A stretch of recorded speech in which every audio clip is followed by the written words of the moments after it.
Мадиге чалып атабыз, тактап. Полагаются штрафы, либо ограничения. Не штрафы, ограничения, потому что вы... Что за хрень, смотри! Ну, с российскими паспортами только могут регистрироваться. Онда бырыштырган акчаны берип койду, чаевый калтырган жок. Монтип 3 звезда калат, достойный клиент. Салам достор, бүгүн 27 июль саат 7:30 болду. Кудай буйрса сменге чыктык, азыр иштеп. Бүгүнкү смен кандай болду, бүгүнкү жумуш кандай болду, ошону толук көрө аласыздар. Каналга катталыңыздар, комментарий жазыңыздар. Кудай буйрса чогуу көрө болобуз кандай жумуш болуп атканын Москвада. 7:41 болду. Так. Бүгүнкү заработок на 0 рубль. Кече жакшы клиенттерди жеткизген окшойм. Неме рейтинг 4.97 болуп калыптыр. Жакшы көрсөткүч бул. На линию базабыз. Так, нет доступа дейт. Что за причина? Пройти проверку личности дейт. Ушунусу таскан чыгарды, каждый 6 саат сайын эле ушундай чыгып калган окшойт чото. Мурда 12 саат болчу. Бир күндө 2 жолу болчу, мурда азыр бир күндө 2-3 жолу болуп кетип атат. 4 жолуга чейин. Так, сразу ли заказ берди. Садово-Кудринская улица 11 дейт. Где-то бир жарым сааттан көбүрөөк жол экен. Бирок жакшы коэффициент менен берди, 1.6 коэффициент менен. Еще немези дагы жакшы да, 500 метр. Эртең менен ушундай жакшы заказдар чыгат. Летит куда с победой возвращается.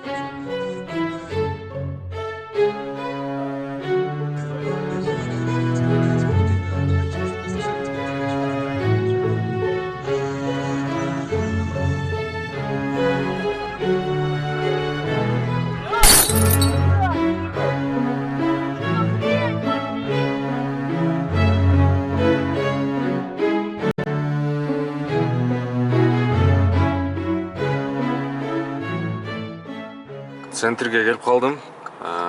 Садовый кольцодо турам, на центрдечи. Жакшы болду. 35 мүнөттө эле келдим. Внуковага заказ берип койду. Аэропорт Внуковага экен. Без коэффициент берди, жарым саатта барат экен. Азыр аэропортторго барганда Домодедового, Внукового барганда, эгерде заказ алып барбасаң очередке койбой калган. Эгерде заказ менен барсаң, бат эле заказ берип калган, азыр ошону текшерип көрөбүз. 22-синен баштап ушундай закон иштеп баштады. Нововведение Яндекс.Таксиде. Байкайлычы азыр кандай өзгөрүү, реформалар иштейби же иштебейби көрөбүз чогуу.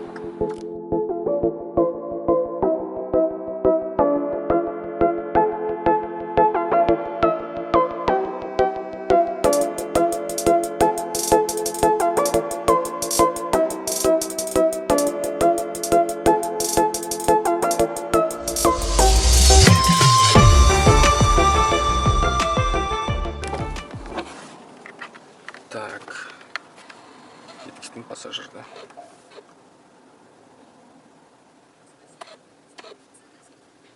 $778 рубль болду. Так, очередь. Канча көргөзүп атат? Жарым саат көргөзүп атат. Очередь. 20 мүнөт.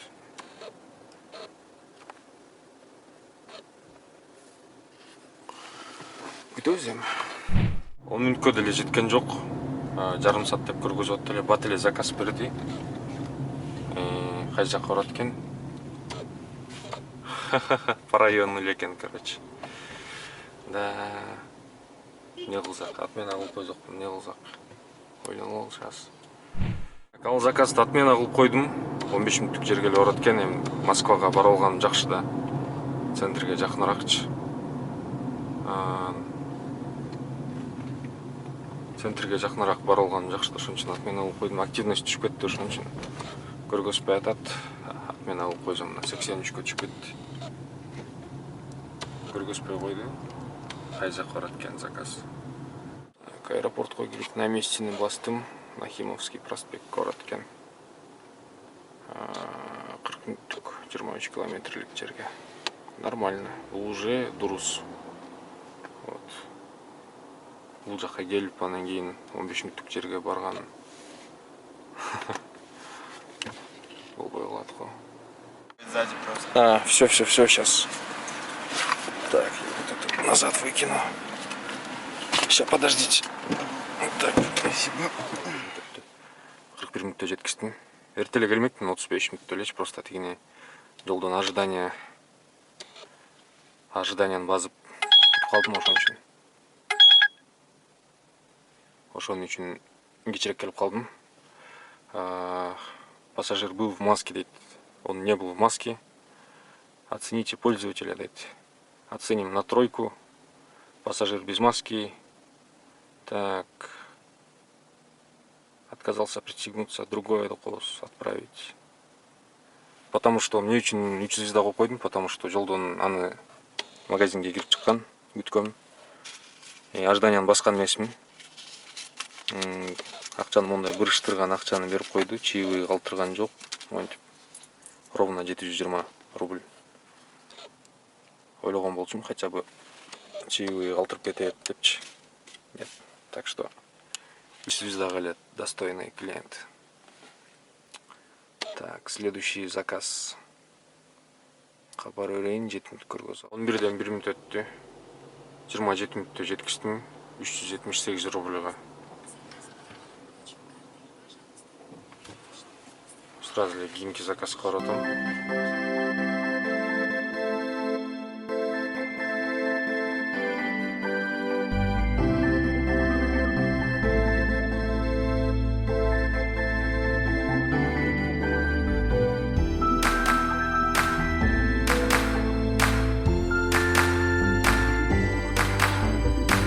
I never stop to see you cry.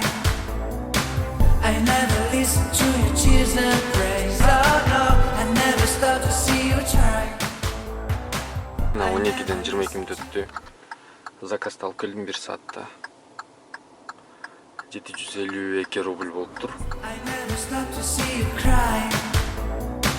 I never listen to your tears and praise. Oh no, I never stop Достор, to see you азыр майдиге чалып атабыз, тактап билиш үчүнчү, что 1 августтан баштап ким кисартка катталбаса, ошого штраф кандай болот, штраф салышабы же салышпайбы, ошону тактап билип алалы. Есть вопросы по регистрации в системе ТИСАРТ, нажмите 5. Если в целях контроля качества, диалог может быть записан.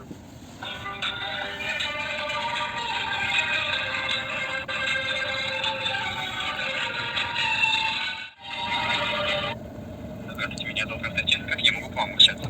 Алло, здравствуйте, Константин, меня зовут Жанат. Я водитель такси, я по поводу кисарта вам звоню. Слушаю вас. Получается, у меня вопрос. Я, к сожалению, не мог, несколько раз пытался зарегистрироваться в кисарт, не получается, потому что в кисарте нужно зарегистрироваться через логин «Мои документы». А, к сожалению, не выходит. Выходит то, что логин не подтвержденный из-за того, что невозможно там зарегистрироваться иностранным гражданам. Я гражданин Киргизии, из-за этого не получается. В любом случае, для регистрации необходимо вам выходить в качестве водителя обычно. Да-да-да, я туда веду водитель. И получается, из-за того, что вот заполняю мои документы, а там как бы выходит то, что паспорт РФ, и как бы номер не выходит. Я вчера еще ходил в офис МФЦ, и там тоже сказали то, что разводят руками, сказали то, что ничего не могут они поделать с этим. Вам необходимо в любом случае подтвердить учетную запись в услуги любым способом. Все способы подтверждения учетной записи предоставлены на портале госуслуги.ру. Я правильно понимаю, она у вас просто не подтверждена, поэтому не можете войти. Нет, там получается, я заполняю, там как бы логин есть, но не подтверждается из-за того, что номер не выходит. А там в разделе как бы паспорт, там только указан паспорт РФ и все. То есть как бы номер паспорта Киргизии как бы там не соответствует, ну как бы серия. Не очень. Я вас, к сожалению, не понимаю. Подробнее скажите, пожалуйста, еще раз. Получается вот... Порядка делать. Ну, То есть вы регистрируетесь? да-да-да, регистрирую. Ну, зарегистрировался, у меня есть логин. Там как бы туда вел СНИЛС, как бы СНИЛС выходит нормально, но паспорт не выходит. То есть, когда захожу регистрироваться в Кисарт, там, получается, выходит то, что аккаунт не подтвержденный. А я вчера еще в МФЦ ходил, они тоже как бы не могут эту задачу решить из-за того, что там как бы, ну вот в этой системе госуслуги, да, там как бы вот это как бы не предусмотрена вот эта проблема. То есть там могут только гражданины с российскими паспортами только могут регистрироваться.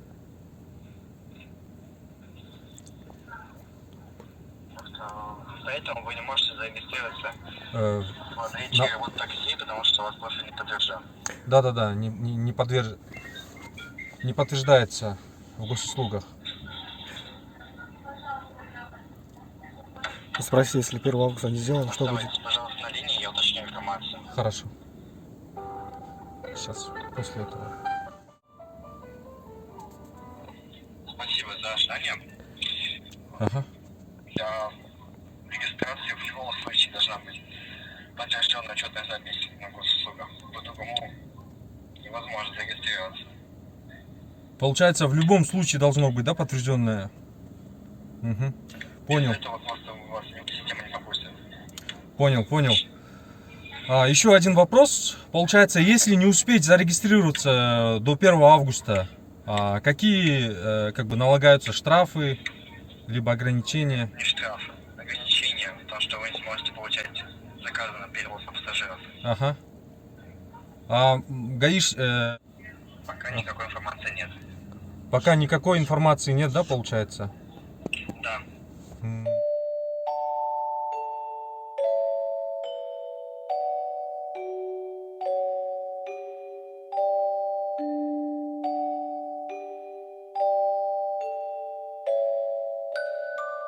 жиырма беш мүнөттө центрден келдим.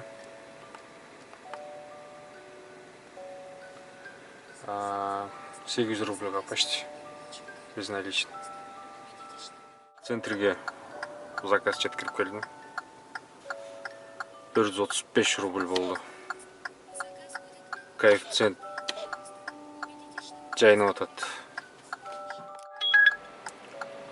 Так, бюджетти коэффициент менен заказ алдым.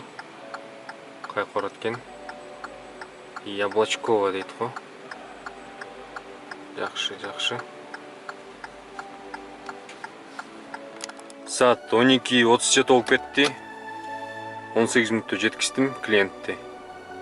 449 рубль болду. Үй жакка заказ алып келдим. Так, канчада келип турдум? 20 мүнөттө келдим центрден. 744 рубльга. Химкиге. Жумуш бүттү, Кудай буйруса. Обедтен кийин кичине слабыйраак иштеп калдым, видео монтаж кылып. Ошого көбүрөөк аябай көп убактым кетип калыптыр, билинбей эле отуруп элечи. Так, бүгүн саат уже 2-ге жакындап калды. Үйгө келдим. В общем, грязный 6696 рубль иштептирмин. Яндекстин комиссиясын кемиткенде таза 5112 рубль калыптыр. Ал жактан болсо 800 рубльдей где-то 1000 деп болчу. Грубо говоря, 1000 рубль бензинге кетиптир, 250 рубль обедке кетти. Дагы минус аренданы кемитебиз. Ошондо таза 2300 рубль калат экен. Достор, ушундай да болот. Күндө эле мисалы, күндө эле каймак, күндө эле сармай ким коюптур? Чоң атам төрүндө жүрдүм дагы бир жөн. Ушундай да күндөр болот. Бирде жигит төмүнөт, бирде жигит жөө жүрөт деп коет. Ошон үчүн мындай күндү да көргөзүп коюш керек. Просто обедтен кийин иштебей калдым, видео монтаж кылып. Ошон үчүн ушундай болуп калды бүгүнкү күн. Кудайга шүгүр деп коебуз.